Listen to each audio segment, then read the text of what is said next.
All right. Peace to the planet. You know what it is. Adisa. Chilling with David Frazee again on Money Mondays. Listen, feedback is good. I'm enjoying it. Obviously, I'm learning a lot. I need to learn a lot. And, these are crazy times. Every week we wake up here in North America, it's just a Russian roulette of what's happening financially. And David Frazee is here to help us make sense of what's going on. And, look, in the Valley, there's all kinds of stuff going around. I'm drinking this tea because probably one of these kids at my gym gave me something, right? And we need a checkup. We need to know where we are. And we also need a financial checkup. And here's our Dr. David Frazee here to help us figure things out. I got a lot of great feedback, David, from the last one. And, you're walking us as the financial Sherpa into, this Everest of sorts in these times. I'm seeing people talking about silver and gold more. I'm seeing everybody talk about everything. And I love your ideas, not just because I trust you, because I've known you and everything, and I've watched you do this for so long, but it seems like these are the times where when you just play it cool and stick to the plan, you win. Does that sound accurate? Yeah, like I said the last few weeks, if you had a surefire plan that would make you wealthy, would you jeopardize it? And the answer is everyone is every day. So you just need to stick to the plan. I had a conversation actually with one of your viewers earlier today, and this line came up, and it's paraphrased from somebody. I'm sure it's like 20 different attributions, but he's like, I feel like I'm too old to start. I'm 47. Yeah, I feel the same damn way. There's no point. And I said, well, obviously the best time to have started this was like 29 years ago. The second best time to start it is today. Right, So right. go on and Schwab and set up that account and get your Roth going. I mean, even at this age, you can do catch up contributions, and we'll get into the retirement stuff more next week, but Okay. it's never too late to start. I find it ironic. You think I can help you make sense of the world. I literally wake up every day and I say, is this the Onion or is this the New York Times? I have to Google stuff sometimes. Is this real? I can't. Oh my gosh, this is real. Hey, I think that is one of the weirdest things about right now is that it has never been harder to really discern what the hell is going on. Yeah. When you understand that, by the way, when you watch this, whoever you are, democracy may have already died a while ago, or maybe dramatically was rescued in some crazy last ditch, bottom of the ninth inning home run. But it's weird being ruled by a malignant narcissist who is It's detached bonkers, from dude. reality. And it's a little frightening that this is a meme from the internet, but like it's frightening to know how many of my neighbors would have turned Anne Frank's hiding place in. Okay. So it's a little dark out Oh there. my God, dude. And Well, we'll talk maybe in a few weeks. I'd love to continue this after we get through with financial literacy with some other things. yeah, dude. But I've been obsessed with the question of evil since I was a kid. I was one of those kids who read like Eichmann in Jerusalem about Nazi war crimes and the Nuremberg trials. So what's going on has You were a lot. always unique, David. I'm special and different. I was tested. So So, like, I will never bore you. I've never bored this you. is true. Never a boring day. Never a boring day. Even do kids parties, but talking about the Holocaust gets you kicked out really fast. So, That's right. That's right. so So, on the speaking, note of, oh, yes, no, go ahead. You do the segue. so speaking of the guy who said, "Look, I'm 47, etc." Like, when I think about financial goals for myself, I don't even know where to start. So where does somebody start? Okay, that is a great segue to today's topic, which is we're going to talk about your financial health checkup. I had I'm on life debated. support, Dave. I need help. You need help. No, I thought about this week being like retirement funds and 401ks and Roth IRAs, but we've been doing a lot of education. I need to, Right. people are itching to do some things. I mean, people are already emailing me like, how do I set up this account? And I'm like, whoa, I'm getting there. Yeah, So yeah, yeah. This week, we're going to have some interactive activities that you will do on your own, I hope. All right. Let's Let's actually do start it. with agnostic about grading your financial health. And we can edit this video later and I'm post these afraid, but questions go up here. ahead. But there's no actual point scale here, although I'm going to create one later. But this is self-graded. I'm going to ask you to do this again in a few weeks after you've gone through the balance of the Okay. classes, because Okay. what you think today and what you think in a few weeks may be very different. So 20 points for each of 5 questions out of a 100-point scale total. So question 1 is, I am committed to becoming wealthy. How would you grade yourself 1 through 20? You make up the scale. It's like that old show, Whose Line Is It Anyway, where the points are made up, right? So Right. this is self-assessment. I will later give you actually Okay. how I would assess this. Okay. Number 2, I'm on target to achieve my financial goals, 1 through 20. Actually, it could be 0 through 20. Heck, why give It's yourself 0 a for one? me, my friend. Number 3, I am in control of my debt and have no toxic debt. Back to 0. That a little bit. Number 4, my spending is under control, within my means, and focused on things I value, up to 20 points. That I'm doing great at. And finally, I have the systems and habits I need to manage my money. So Back to those are your 0. questions. I hope they're on screen so you can see them when you actually watch this. And I'm going to ask you to go through these questions again in a few weeks when you've completed all of these podcasts.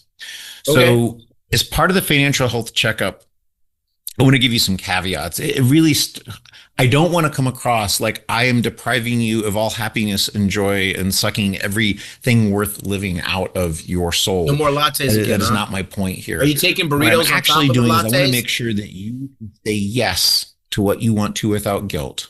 I want you Okay. to spend every dollar consciously. You will tell your money where to go and what it is to do.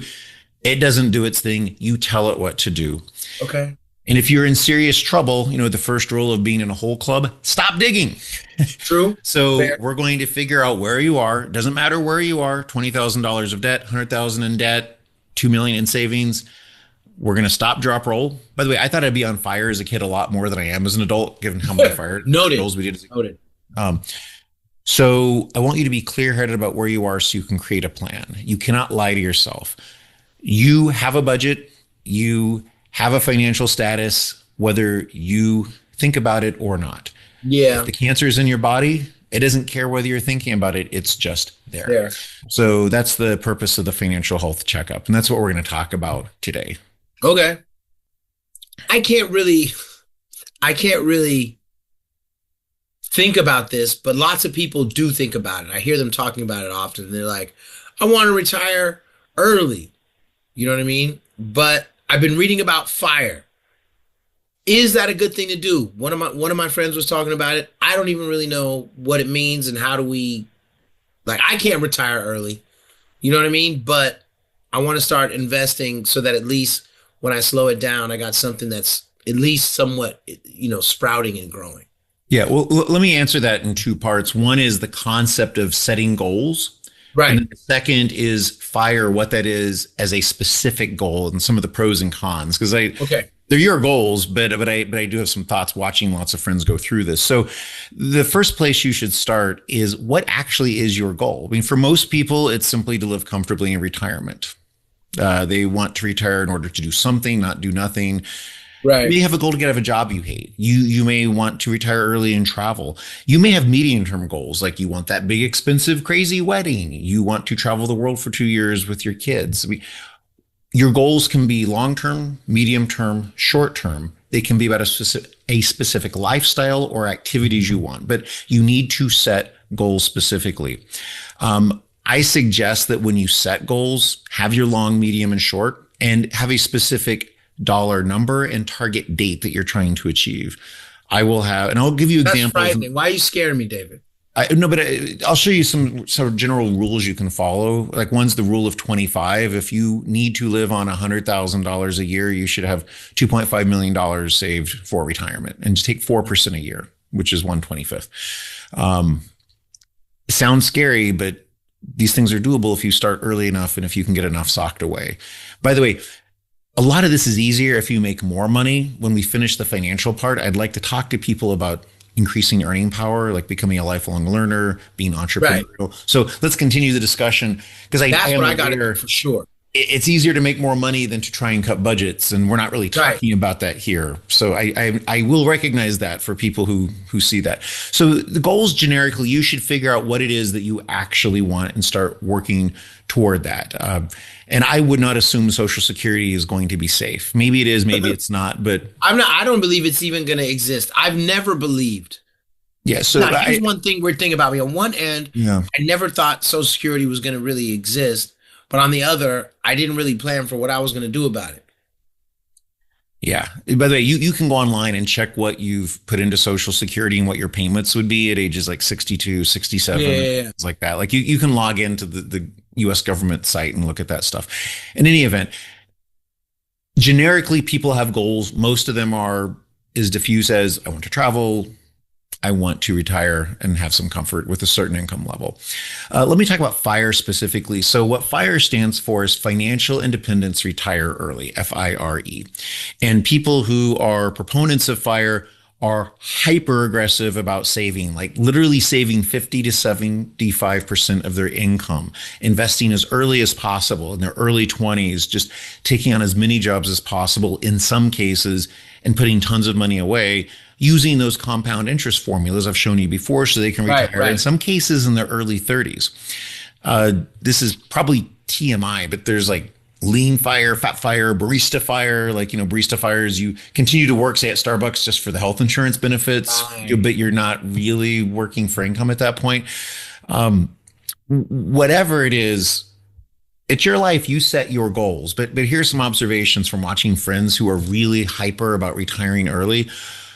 One is they often actually don't save enough to retire truly. Like they don't actually have 25 times. They assume that they continue to appreciate faster than their living styles.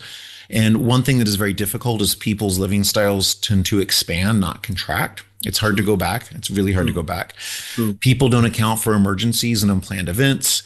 You need a life partner who agrees with this because one of the biggest conflicts that you have in long-term relationships, especially marriages, is differences of money. Yep. You may think you want to live leanly out on that Utah ranch, but suddenly you have a family. You want them to be in a better school. It can cause a shift in priorities. You may have divorces, which take a good chunk of your income, most of your assets, kiss them goodbye. Done. You can also burn yourself out by not living life. Like there's something about just working crazy hours in order to retire. And there's the flip side, which is total boredom in retirement. I don't like the idea personally of retiring to do nothing. I want to retire to do something. Yeah, I want I to think find that's things a big that deal. I love. Yeah. That's So a huge deal. I don't see myself until they put me in the ground or incinerate my body or whatever they do, aquamation, Yeah. who knows. I don't plan on stopping until I don't have, life left in this body. So I would be bored out of my skull. So if you want to retire early, no problem with that. But that actually will affect how you invest. I'll talk more about that maybe next week because one of the things I will mention just to foreshadow is we'll talk about retirement options like Roth, IRAs, 401ks. The restriction is you can't really take that money out. Yeah. A little bit of exception until you retire. You may shift to do things that are outside of retirement funds so you can have access to them like in your 40s. Okay. Like, so your goals actually do matter. So number one is you got to figure out what your goal is. So that's the first thing. So I'm in the middle of tightening up some tax stuff so I can get a handle on that. I'm not really I'm just a regular human. So it's not like I have like Cayman Islands accounts or anything like that. I just got to knock it out and figure it out. The other thing I'm working on is getting a handle on my debt, which is actually not that bad. My debt is not extremely high at all. But I need to assess it and start trying to work it out. But then I always hear that debt is, some people, like you were talking last week, that debt can be a good thing and stuff like that, depending on how it works. But what is debt and how do I start making sense of it? I literally just a few weeks ago got, what is it?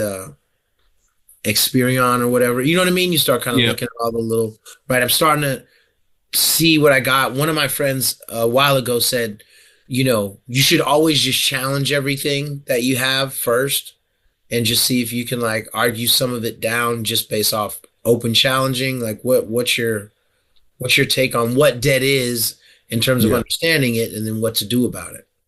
Yeah. Okay, so there's like 6 questions there. Let's do them one at a time. So no, there's no problem. Like if this were a courtroom, there'd be objection compound. But no, I love it. I love it. We're gonna hit every single one of these. And if I forget Okay. something, go back and whack me and make me answer it. So the first and most important concept is your debt. And I'm actually going to use the dreaded B word here, which is budget. Okay. People hate that word. It's like David's getting mean today. He's talking budget. Keep bringing it up. You're going to say the B word a lot more before this day is over because you have a budget, whether you know it or not. And so in this case, I'm going to use the term debt budget. And here's why I say that. It's because there's forced spending that you have to make because you owe obligations to others. You have Right. minimum monthly payments and eventually principal and interest to pay the whole thing down. Right. So debt is forced spending, Okay. whether you want to or not, because you have obligations. The only You gotta alternative pay is this thing. bankruptcy, which we'll talk about that in a few weeks when I talk about the red zone, which is when you were buried in high interest rate Mhm. debt. So one step I want you to take. So first, what are your goals? But the next step is I want you to list all of your debts. I'm going to give you what debts are here in a second, but who is the debt owed to? How much is owed today?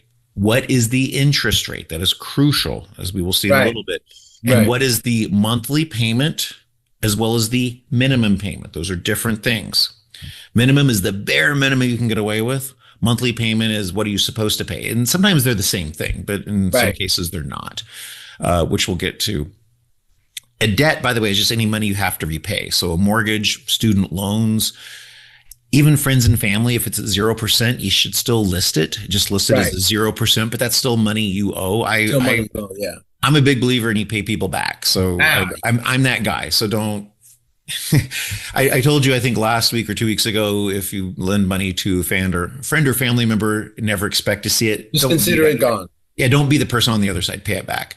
Payday loans, credit card debt. I want to talk a lot about credit cards. So remind me to get back to that. Medical debt, anything where you just owe money to people, list it. Create a spreadsheet. It can be on a notebook paper. It can be typed in. I'm an Excel spreadsheet kind of guy. You can use Google Right. Sheets. It doesn't matter to me.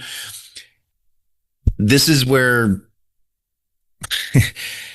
I start to diverge from some other people. You sort it then by interest rate, not by By the size interest. of the debt. Like some people tell you, like Dave Ramsey, pay the smallest debt first. I'm like, well, that's stupid. If the smallest debt is at 0%, why would you do that? That makes no sense. You Is pay it because it feels emotionally achievable? it's the emotional, yeah. I mean, in his defense, and I don't want to defend him because he's a menace, but in his defense, is small victories help create habits, and so that's Right. the best spin I can have on it. But as a math, that's a catastrophic math error. What I will say, if it's under like $100, go ahead and just pay it off, just because it's a nuisance, Right. and not thinking about it does have some virtue. But you want to sort it down and focus upon anything 15% or higher first. When I talk about the red zone, we can set the line at 10%, 15%, that's up to you. But the way I think about it is anything above what you would earn in the market is toxic. Okay. Because, and I'll talk about this. Remind me to get back to credit cards because I'll show you the snowball in reverse.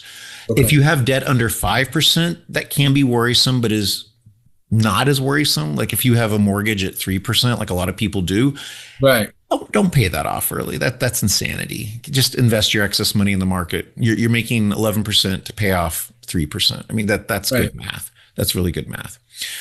You asked about good debt. Let's get back to that. So if you are addicted to debt, there's no such thing as good debt. So I'll just start with that caveat. There's no such thing as one drink if you're an alcoholic. There's no such thing as one hand of poker if you're a gambling addict. It's true. So there are, again, going back to Dave Ramsey, all debt is evil, period, full stop. Educational debt, evil. Borrowing money to start a business, evil. Your home mortgage at 2%, evil. That's ridiculous. You need debt to function in this world, and debt also creates value. Debt can be an investment. It can improve your earning ability. It can be used to create enormous value. Look at all the venture capital money and venture debt that went into some of the largest companies in the world, now worth trillions of dollars. Right. But I will say this in the defense of that position is if you can't use it as a tool and it will destroy you, stay away from it. Mm. Like if I told you drinking one drink of alcohol would lower your cancer rate, and it turns out the evidence is pretty bad for that for a while. People thought that. The exception is if you're an alcoholic, don't do that. Right. just Right. just don't do that. Educational debt is sort of an interesting one to me. One of the interesting phenomena is I went to college starting in the 80s. And if you look at the rate of inflation and the rate of educational spending, inflation's like this, education's like this. Mm. Yet, class size, faculty salaries, have not only not improved, but in some cases gotten worse. And part of that's because they're tenuring less faculty and more junior faculty. So where has all the money gone? And the answer is go look at all the places where people throw and catch leather balls. Look at the administration. It's all gone to sports and administration. Administrative positions have grown 10x faster than faculty positions, and teaching That's expenses so are not crazy growing to up. me, bro. It The still biggest, blows my mind. it should be the biggest debt addicts are the universities themselves.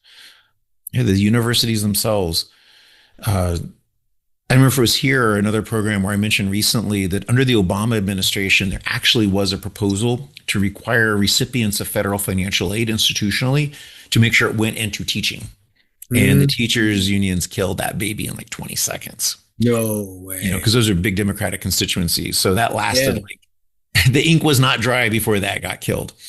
But that said, education is important. Education was important for me to get out. It's important for many people. It is a big way to get people out of poverty. And just, for example, taking California, the community college system is a gem that anyone can go for free for 2 years and then lateral into a UC school or to a Cal State school automatically based on I certain need to do that. GPAs. I need to do that. It's so education matters. It's not for everyone, by the way. You don't need to be educated. I'm a bit of an academic snob, I admit. I do. But for a lot of people, it's actually your ticket forward and it will hold you back not to have it. So that's an example of good debt. But I will say be thoughtful about the kinds of debt. If you're incurring $400,000 of debt for a degree that will be literally a bridge to nowhere, think long and hard. I mean, think long and hard. I'm not saying not to do it. I like the liberal arts. I like arts and things of that sort. But that medieval architecture. And be doing something that's going to get you a check for real. Yeah, that may not be. But then, like, here's what I don't understand. I don't understand how bad credit cards are. Like, and should I ever use one? And what I mean when I say that, and I'm speaking, but just my personal life, one of the reasons my debt is so low is because I always stayed away from credit cards. I didn't really have any. But now I'm in a state after the divorce where, because I don't have one, and because I'm post-divorce, and everything post-COVID, having money was rocky, my credit score is trash. So I don't know how even to begin building something that I was deliberately allergic to a good thing. A lot of my friends are really buried. My debt's not that high. I just need to pay it off. So where do I start? Well, let's break apart credit cards and credit scores because they're different concepts, but they're tightly related. Because the credit card industry produced credit reports to hook you to debt in part, but yet it's a necessity of life. So here we are. Let me give kind of, I like to give rants, so I'm going to rant a bit about credit card debt. And I looked some of these numbers up actually before we taped this because I have old data from when I first taped my classes, but it's changed because salaries have gone up. So the Amex CEO makes $37 million a year. The Visa CEO makes $31.6 million a year.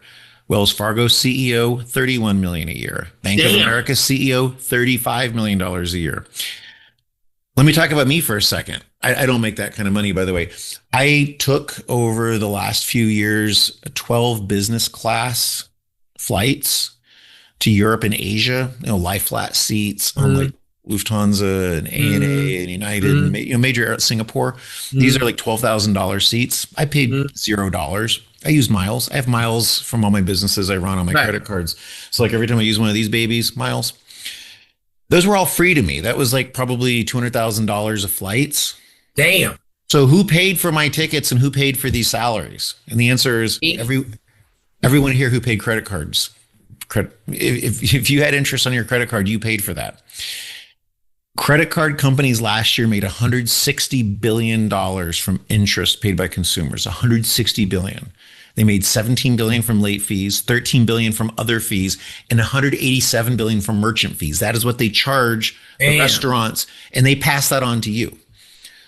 So if you add all of that up, that's over $350 billion, almost $400 billion that is just sucked out of the economy. US consumers with $1.2 trillion in credit card balances, 1.2 trillion with a T. 44% struggle to make a minimum payment. 41% rely on cards after paying bills. The average unpaid interest is 22.3%. That's not the credit card average overall. It's for people of unpaid balances. Right. I'm going to show you in a little bit what that means. Okay. So let me talk about how this is supposed to work. So your credit card closes on, say, the 24th. Like, I have all mine closing the same day because it makes my life easy. So they close the 24th. You call them up and ask for that. The bill's due like 4 weeks later, 3 weeks later, whatever it is. If you pay the card in full, there is no interest. That's how it's supposed to work. If you pay less, however, that's when the hell starts because you pay interest on the remaining balance and you no longer get that grace period. That's when you start to dig that hole. I don't know if you remember, I showed you like what 10% compounding looked like. Right. This is like 22.3% compounding. And it's even worse because sometimes your rate goes up if you miss a payment. Right. You have late fees. Your rates on your other loans and cards may go up. You will get higher rates for other things that you need. Like you may have higher payments. If you want to get a loan, you may have a higher interest rate. You may have more difficulty renting and have to put higher security deposits or rent in a worse place. Right. And this is on top of things like the emotional pain, like denial avoidance, all the things we talked about a few weeks ago. Mm-hmm. You do not want compound interest working against you. So, we talked about, what $100 is worth. I don't have my $100 bill here. Actually, took them back to the bank because no more money to burn. Do not keep that stuff in your house. Yeah, I have gotten a lot of emails and WhatsApp messages about that. Me too. It was for the greater good. It was to shock you. We appreciate you, David. So here's a question. At the average credit card rates, if you start with $100 and you never pay your bill off, how much do you think you owe in 40 years? Oh my God. My math is bad, but I know it's bad. Yeah, it's over $300,000. We'll insert it up on the screen so people can see it.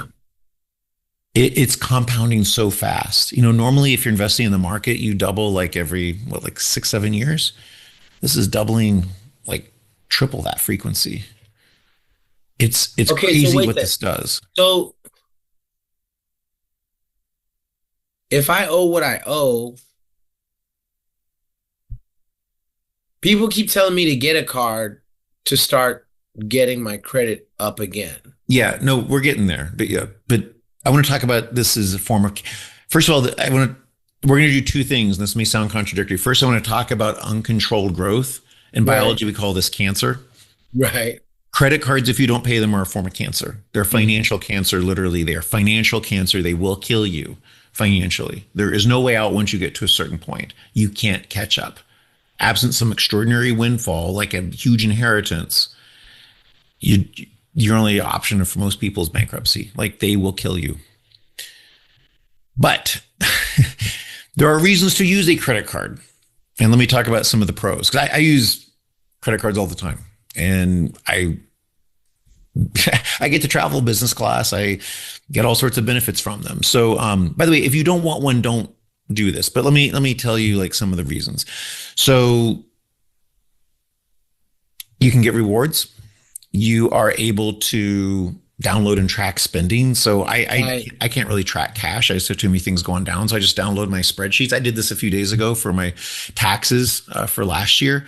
Just categorize everything, sort, done, right?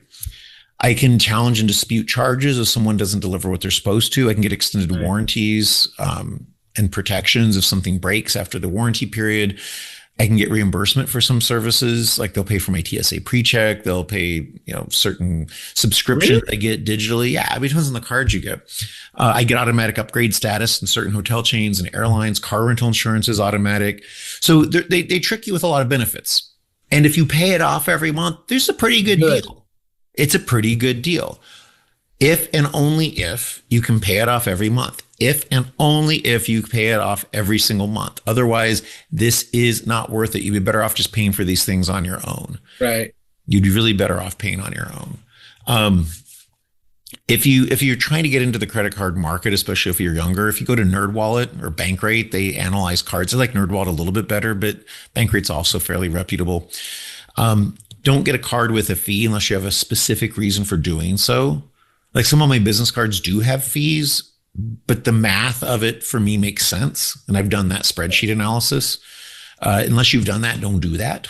Right. Don't get a card just for rewards in most cases, unless you know how to manipulate rewards charts. And maybe we should do a class on that because that's kind of a fun one. I love manipulating reward charts, but unless you're really good at that, just pay for stuff a la carte. It doesn't make any sense to use points for that.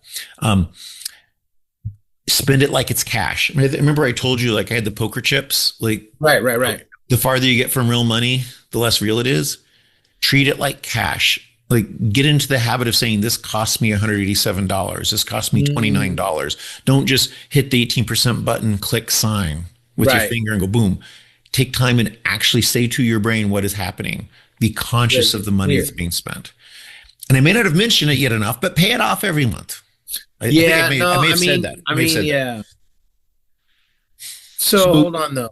Yeah, but we should maybe get to, credit reports is the piece we haven't talked about here. But credit cards have a place if they're used responsibly. And unfortunately, because of the way the credit scoring system works, you're almost kind of blackmailed into doing it if you want to live in this modern world. Right.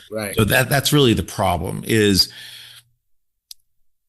for many people, for most people, credit cards are fine. There's something that can be used, to book cars, to book hotels, to hold reservations. They're paid off every month. But what they're really doing is trying to find the addicts. If you think about it as a mathematical problem, as an industry, they hate people like me. I did a program once where someone used to work actually at a credit card company and said, we have a term for someone like you. And I can't remember what it is, but it was really derogatory. Said, we hate people like you because you pay your bills off and you just exploit the awards. Like we put up with people like you to find the people who don't pay. No, because that $35 million paycheck for that executive is not because of people like me. Right. I don't pay them anything. I don't pay interest. Right. I may pay the fee, but it's only because it makes sense for the awards, and I cancel the card when it no longer mathematically makes sense. I mean, that's just a math problem. That's because of the people who aren't paying their card on time. This is a tax on people who can't afford it. That's all this is. So what should my first act be? You said go through, pay it off sorted by interest rate. Yeah. So let's separate three things. I promise I talk about credit reports. Let's not forget that. So I want you, first of all, to sort your debt. Right. By highest interest rate to lowest. Right. And we're going to act on that in a few weeks when we talk about how you start paying down. Your first goal, I'm just going to foreshadow, it's obvious, is get out of all your high interest rate debt. Right. Before you save, before you put your Roth money away. Why? Because it's a better form of return. Right. Okay. Not paying 22% is better than getting 10%. That should be obvious. There may be weird edge cases where you take the employer match because it's better, but let's ignore things like that for today. Fundamentally, getting out of high interest debt is the first and most important thing that you can do to just stabilize yourself. Okay. But you can't do that unless you know what you have. So I want you to get a snapshot of where you are with your debt. You should get a credit report, which I'll turn to here in just a second. I wanted to spend time talking about credit cards because I don't think we truly appreciate how evil these are for most people. No, I think most people do know it. I just think that they don't have the discipline to do what they should do. I'm as someone who never uses cards. When I look at all my friends who are in really bad situations, it usually just seems to be one of two cases: a lack of discipline, or everything was fine until they lost a job, until, something happened, they had to use it, and then they never able to dig out. That's my observation. Yeah. So I mentioned when we were talking about mind over money that when you have a scarcity mentality, things that are adaptive or maladaptive later. And when there's a shock to the system, you go back to the behavior that got you in Right, trouble and right. I kept you remember that. down. Yeah. So even if you get someone out of debt, they're employed, the first time the car breaks down, the first time there's a health emergency, the first time their kid needs something, Whatever goes at down. college, now they're back running credit card balances. They're back to all the old habits. Yeah. One of the first things you do, by the way, is you create slack. So if there's scarcity of resource, you want abundance so that a shock to the system doesn't throw everything back into the stone Doesn't, age. yeah, just like, yeah, Yeah. ruin the whole thing. And that's one of the reasons why in a few weeks, one of the things I'm going to tell you that you should prioritize is 3 to 6 months of savings, Right.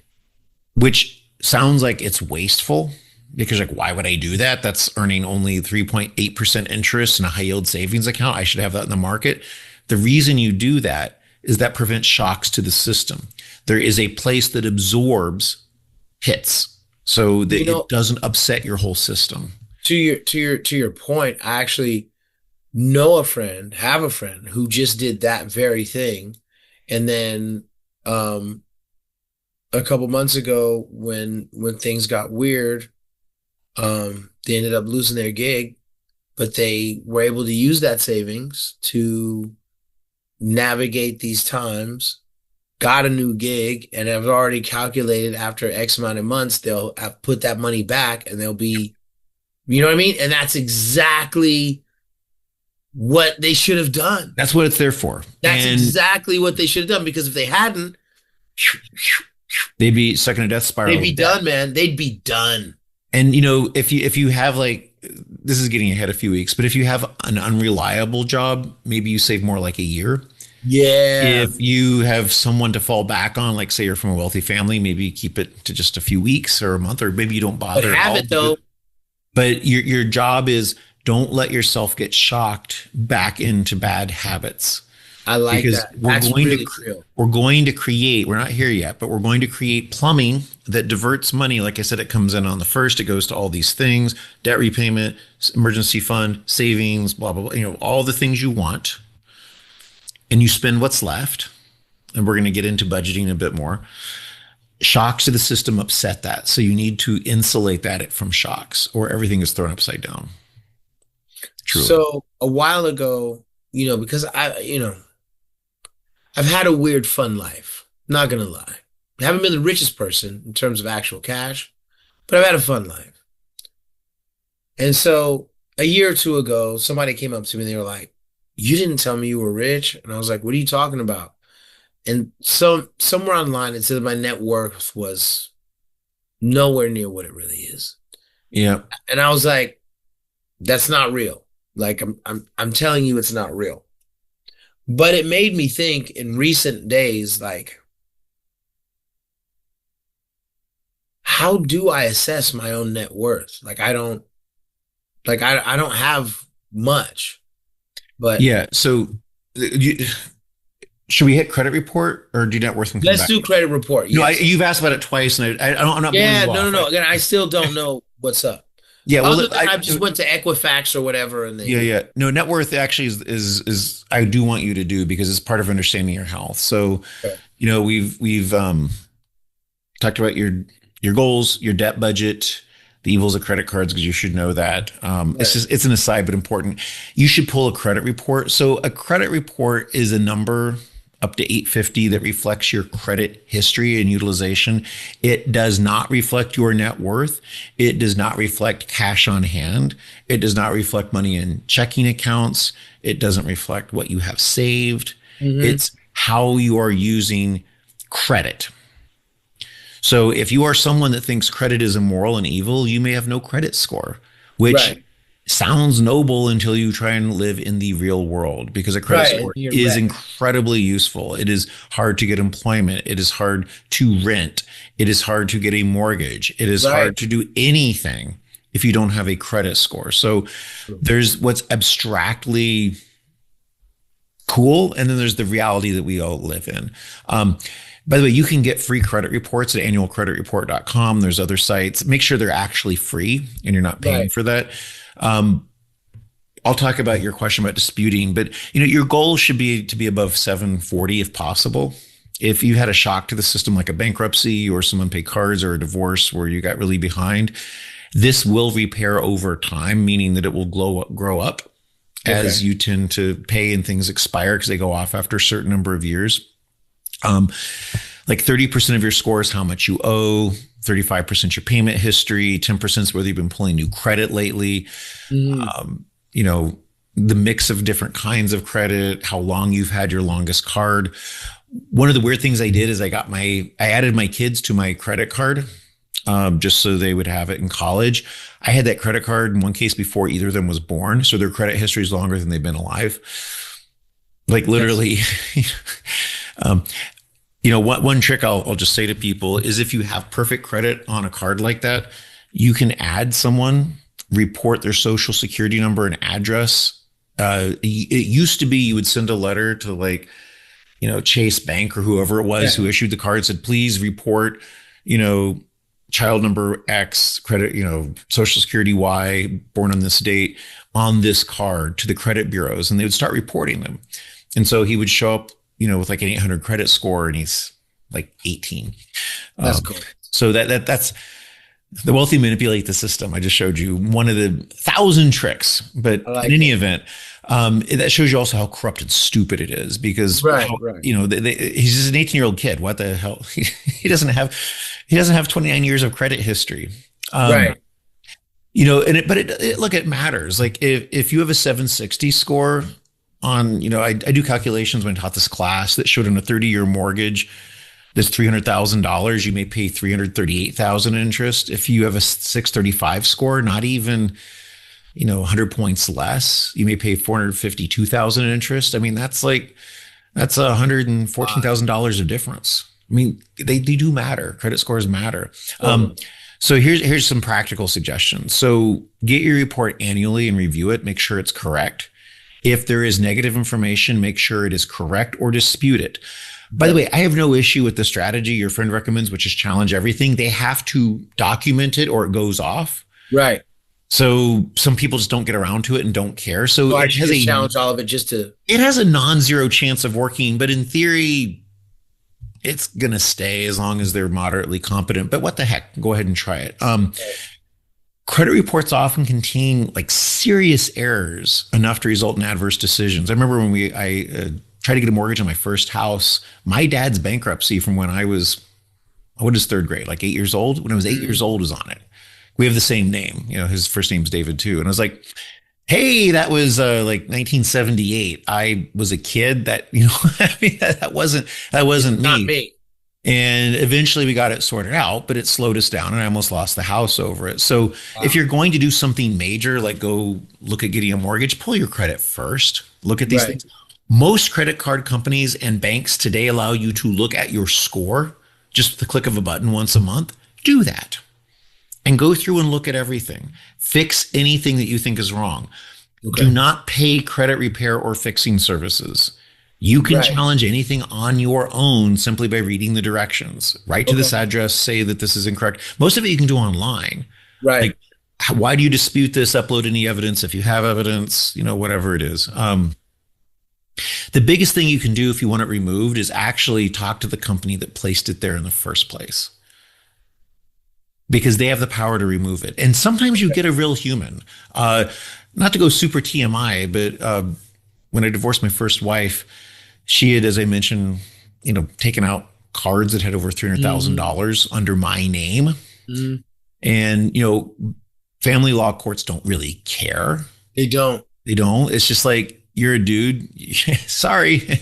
Yeah. You know, it's your problem, which is immoral, by the way. But I'm not here to talk about family law. I'm talking about, you know, the way that the system really works. And by the way, family law and credit law are different. I'm still on the hook, you know, regardless of what the family court does. So you're screwed as a guy here, no matter what. If you're the earner, you're just screwed. You don't win on this. Why do I tell this story? Not to gripe. The point is this. If you actually call credit card companies and keep asking for different supervisors, you might get sympathy. Like I remember USAA, I love. If you have a chance to use USAA, like if you have any family member who's ever been in the military, they are awesome. They really Okay. understand this stuff. I finally got this mail. Like I talked to these women supervisors, and like, oh, you must be a terrible man. That's, like the assumption is you're the evil one, right? But I get this Right. guy, and as I came in, my ex ran up all this debt. I'm trying to pay it off. Is there any way you can help me consolidate it, run it? And he's like, dude, I got your back. I'm gonna increase your line by double, and I'm gonna make it 3% for 2 years. Do you think that would help? And I'm like, I will name my Let's child go. after you. I love you. Let's go. So they're not all horrible people. And another Right. time I had an actual error where like my pay down amount, they gave me the wrong number. So I had literally like 87 cents unpaid and it got automatically reported because they didn't mail me the invoice. And I just called and said, dude, you got to take this off. And they did. So Wow. getting it removed by the people who put it there is actually your first wave. Okay. And they may tell you to go pound sand and have no heart, Right. which that happens, but there's no harm in asking. Right. But you if it's correct information, it's correct information. There's no right to get that removed. And there's no Okay. service that can promise you they'll get that removed. What those services do typically is what your friend suggests, just challenge it. Right. Okay. But if it's legit, it's probably going to stay. Your best thing to do is do everything correct going forward. So Okay. check for errors, pay down your balances, pay all bills on time. This is counterintuitive. Don't close older credit lines completely. Just pay them off and leave them. Okay. You have that old credit card that has a $5,000 line you've had since 2004. Don't close it. As long as you're Right. not Just keep it paying, because at least you've got that history. you got the history. As long as you don't have like a fee you're paying annually. Okay. That sounds counterintuitive, but don't No, close no, it. it makes sense. It's stupid, but it is you're just manipulating the scoring system, unfortunately. If you negotiate to pay something off with a creditor, always get it in writing and have them remove it from your report as a condition. Okay. I like that. They may tell you to go to hell, but it's worth asking. One of my Yeah. rules of life, by the way, is ask for everything because you never know. And if you don't It's ask, true. you get nothing. So what the heck?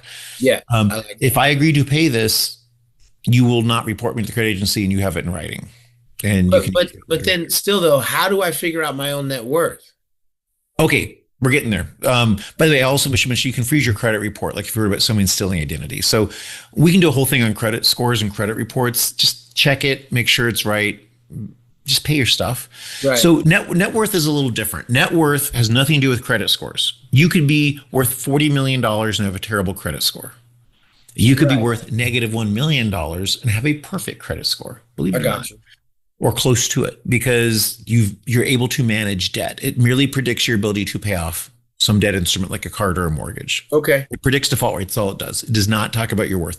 Here's net worth: assets minus liabilities. So assets are things that can be sold for value. Let's keep it simple. So cash, what's in a bank account? What's in a retirement? What's in a brokerage? Real estate, what would it be worth if I sold it? Car, what is it worth if I actually sell it? Other items of value like jewelry, whatever. Right, right, right. So this is everything I can make cash in some reasonable period of time. Liabilities is money owed. We've talked about this. It's just debt. Right. Auto, mortgage, consumer debt, cards, loans, Yeah, of that sort. college debt. Whatever. So that's all it is. You can be a high earner and have no net worth or negative net worth Okay. because you have so much debt. Right. That is actually quite common, it turns out, because people spend like crazy the more they earn. You can make very little and have enormous net worth Right. if you're a saver. Okay. We should, at some point before the series is over, we should talk about some actual stories. Like there's a story of a janitor who just put all of his money into the stock market and had like $7 or $8 million when he retired and gave it to programs in his community. Oh, that's beautiful. It was a janitor, but he had enormous net worth, more than most law firm partners I worked with who made millions of dollars a year. So then, to be clear on the best assets to own, what are they? Yeah. So let me give you some ways to think about assets for a second. Okay. So there are appreciating assets and depreciating assets, or Right. maybe So say it like a differently. car is depreciated. Yeah, they're assets that create value and assets that suck value. Let's just call it Right. that. Sometimes the assets have to be maintained. So even if they have utility, there's like car, there's the maintenance, there's the insurance, there's gasoline, there's repair, all that kind of stuff. Houses are that way too. Like I have a leak in one of my my sink, so I have to go repair it, right? There's maintenance costs that go with things like this. Right. So you generally want assets that generate utility or income. Utility meaning they help you produce income. Like Right. this is the car you use for work. This is the computer you use for work. Right. Or Right. they actually generate income. Like this is an investment that's going to produce cash. Right. Um, Okay. by the way, this is where people get really hyped up about real estate, which is okay if you want to get into it and learn that stuff. But it doesn't need to be that. It could just be simply put it in the stock market, take your return, and don't think about it. Okay. Just want to make an asset which is positive, not a drain. So, do you need it? Does it produce income? What's the cost of ownership? What would it cost to replace this? Is there other value it creates? Like maybe it brings you joy in life. Start to think about assets that way. But you generally want assets when possible that pay you. So investments, business interests. If you want to do it real estate, I'm not saying not to, but just it's a lot of work and make sure you understand what the Right. heck you're doing. But you know, a lot of the very popular books about becoming wealthy really focus just on this one point and ignore all the other stuff we're going to talk about these 6 weeks. Just buy assets that produce value, and that's all there is to Right. it. And that can work if you're good enough at it. But there's so much more you need to know to really make it function. And you don't need to do crazy stuff. Right. If you just invest consistently, especially from when you're young, you won't need to do anything else. You'll be good. Most people's wealth who didn't inherit it does come from business interests, like they're founders of something or produce some, wealth creating entrepreneurial opportunity. So that is a big deal. Most millionaires who are not, again, inherited, produce it through businesses that they create.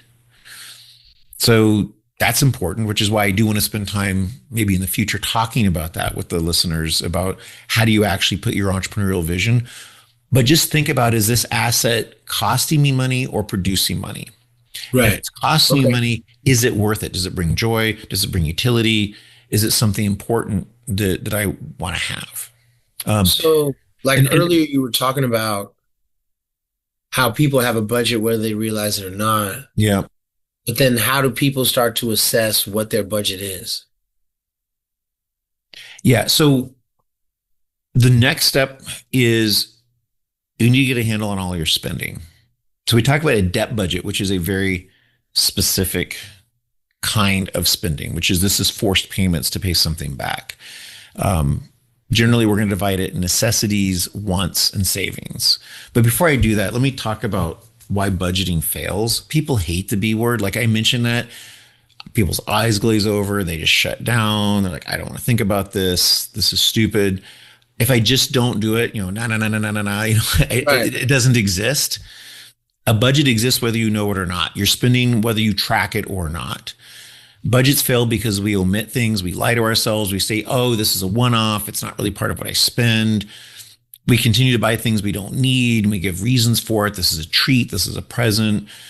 We don't really measure whether we stick to our goals. Like we do a budget and then we forget about it. We don't go back. We don't put controls in the spending. Right. We feel hopeless. We fail to plan for big expenses. Like there's known unknowns. There's unknown knowns. I mean, there's all these variations, but I know on average I'm going to spend a few $1,000s on my car in the next 2 years. I don't know when, but I know it's going to. But yeah, it's coming. It's going to happen.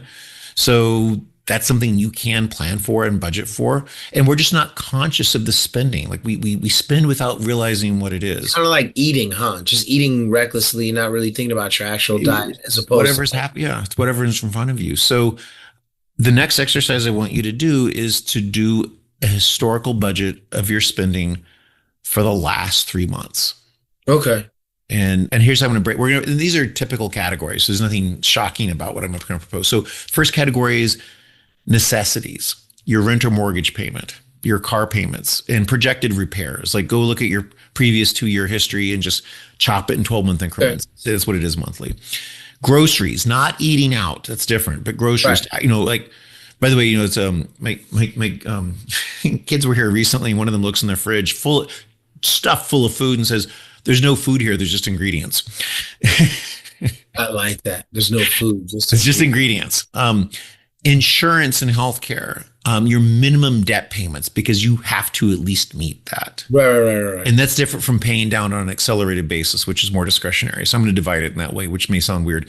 Utilities, telecommunications, childcare, your emergency fund, I think should be a necessity. So I'll put that here. Essential clothes, technology, things you need to live and work. So necessities is anything that you just need to spend because you have to live in this world, to have your job, to function, to be safe, to be insured, to be transported, to eat, that kind of stuff, right? Second bucket is your wants. So you don't need it, but it's what you want.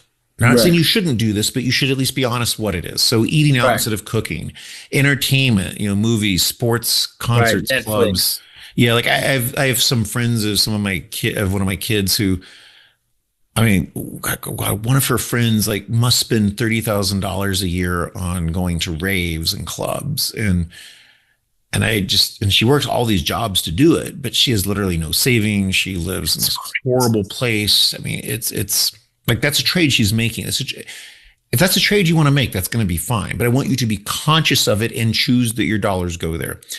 Clothes you don't really need or can delay. Hair, beauty, spas, personal care. This one's a very gendered one, by the way. I was almost shouted down in a program once when I made that point because I was told as a clueless straight white guy, which I am, that hair and beauty is a necessity, not a want. And I understand how beauty standards affect people and the beauty privilege is real. And especially for women of color, the amount of money you spend on hair care is like, I remember looking at someone's budget once. It was like 18% of her budget. That's crazy. Just on hair stuff. And I was like, but no, it makes sense. I can see that. So anyway, I'm not trying to set off a gender war here. I just want to say, to me, that's a want. Mileage may vary. You categorize how you want. It's your budget, right? Right. And travel, buying more expensive versions of things, like you could do the version or the more expensive one, you get the more. I'm really good at not doing that.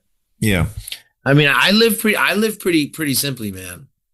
And that will pay off over time. And then if there's specific ones you want to save for, like I want to buy this trinket and I'm going to budget for it, that's okay.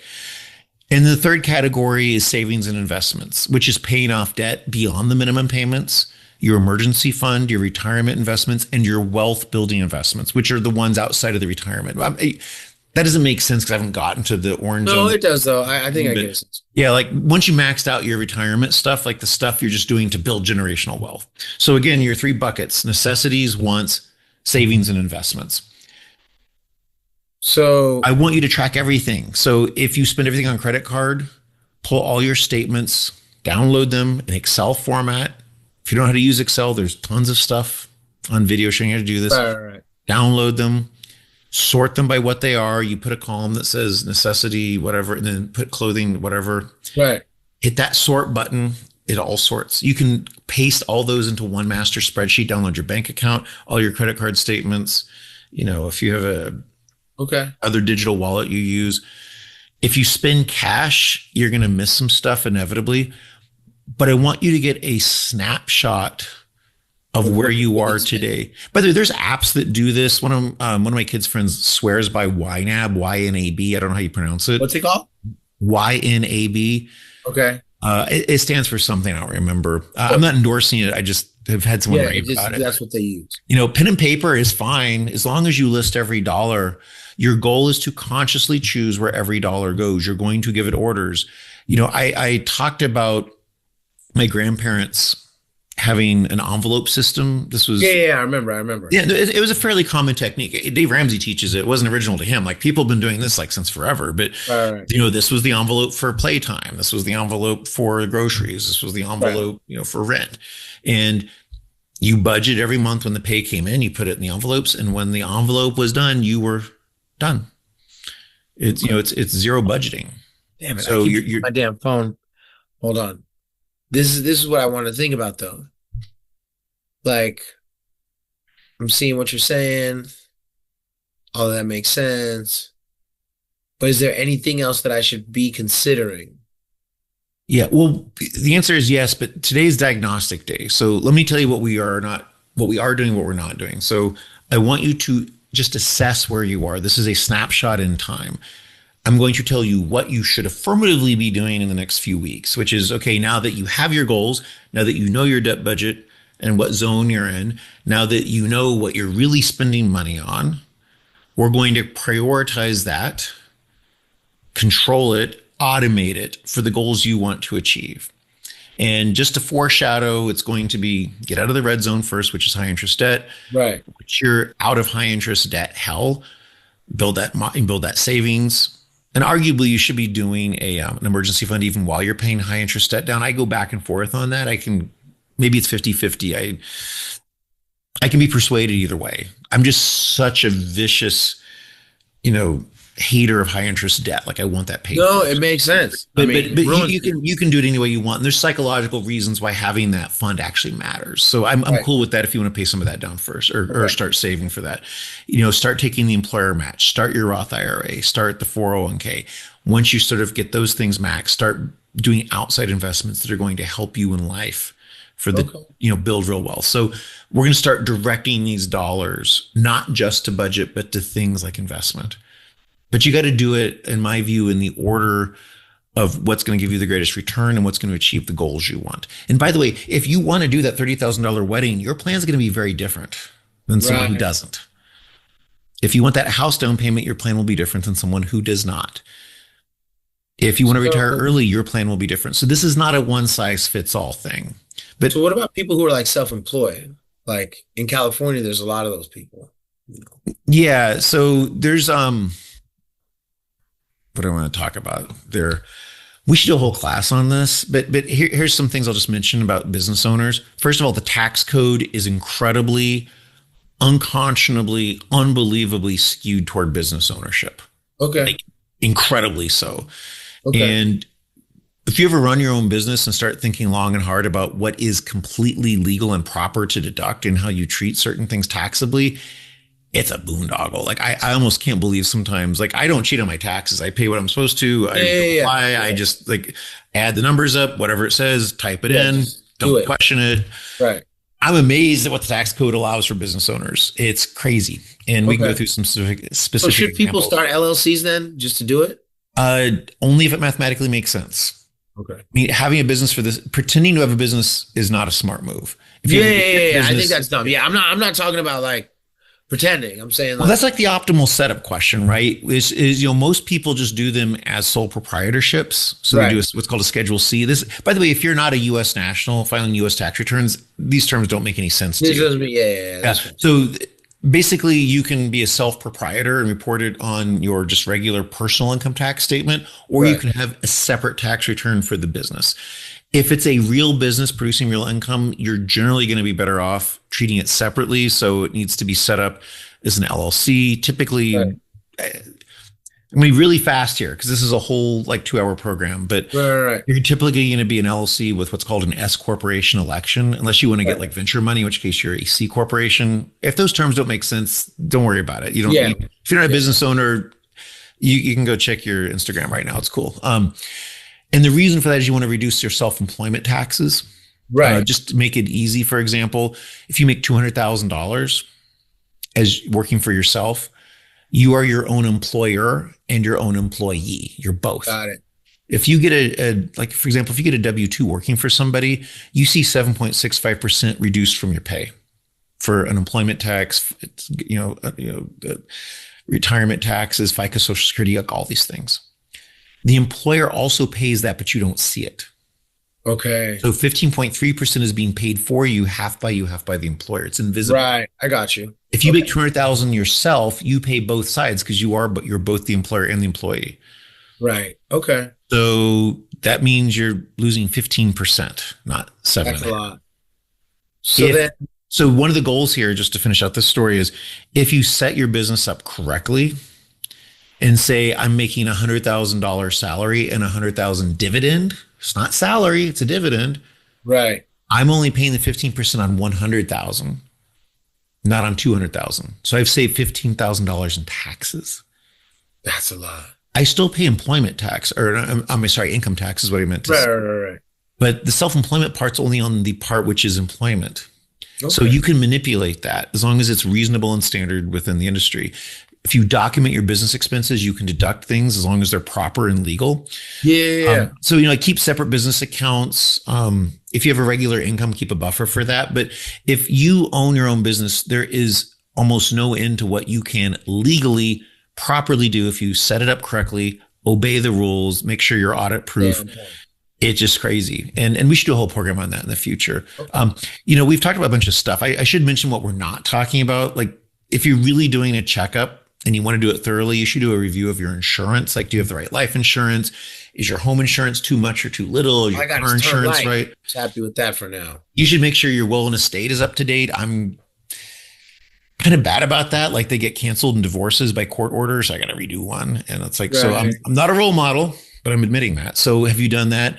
Are you maximizing tax efficiency? Like, especially if you have a business, are you planning healthcare expenses? That's what I need to study is tax efficiency. Yeah. Do you have a charitable and philanthropic plan? Like if you're starting out, that's not going to be relevant, but if you're to a certain high level, that's actually quite important. You want to get things in certain years. How are you passing things on to your kids? So I'm just keeping it simple here. So what are we trying to do for this week? I want you to come up with a set of goals that you want to accomplish. First, I want you to self-grade, and you're going to laugh, and then figure out. You're going to laugh at this based off that. Yeah, you're going to figure out what your debt budget is, how much you actually owe to people. We're going to sort it. We're going to come back and use that information. There's nothing you do with it today other than just sort it and look at it and cry yourself to sleep. You don't have to do anything, nothing more today. I want you to think about credit cards, just ponder what they are and whether they're toxic to you. Do you have a debt problem? Can you manage them? Yeah. And look at what you're spending. Like literally look, not what do you think you spend? What have you actually for the last 3 months? Maybe make it 6 months just to be extra safe. What have you actually factually spent in reality, historically, without lying to yourself? Never, ever lie to yourself. You can lie to the X, you can lie to the government, you can lie to the auditors. Don't lie to yourself. No, I love it. You shouldn't lie to any of those, but just don't lie to yourself. So then we'll see you next Monday. Thank you for this wisdom. We got a lot to consider. And we'll keep going, you guys. We're going to keep going because we got to, right? We got to keep going. Thank you, David, for this wisdom. Thank you for, it's a lot to think about. Although I have to admit, it's not overwhelming. It's a lot. But it's not overwhelming. If you do it right, you need to do it just once. Right. And some things you should check in annually, just see how you're doing. But here's the good news. I really, really want this to work where laziness pays off. I mean, truly, like, so, hard work pays off over time. Laziness pays off now. I mean, this is kind of the opposite. Yeah. Hard work will screw you up. Laziness actually is what you want. If you just, as I said, we spend 80,000 hours working for our money, but we spend 0 time doing this.